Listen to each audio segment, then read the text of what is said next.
Hi friends, இப்போ நம்ம இது என்னன்னு தெரியுமா? இது வந்து கிச்சன் கடை வந்து நம்ம எதில் வாங்கிக்கோன்னா மீஷோவில் வாங்கியிருக்கோம். நம்ம வந்து பிரிக்கலாம்.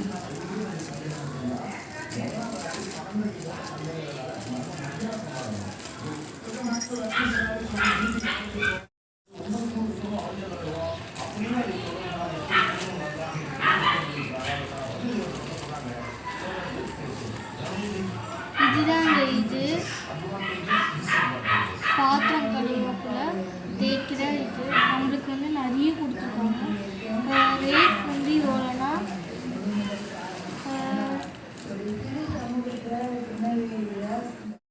இதில் எத்தனை இருக்குன்னா 30 இருக்குது. இது எவ்வளோ விலைனா வந்து 110 ரூபா. இது வந்து செம்ம குவாலிட்டியாகவும் நல்லா நம்மளுக்கு இப்படி வச்சு அழகாக இப்படி தேய்க்கலாம். நல்லா வசதியான ஒன்று.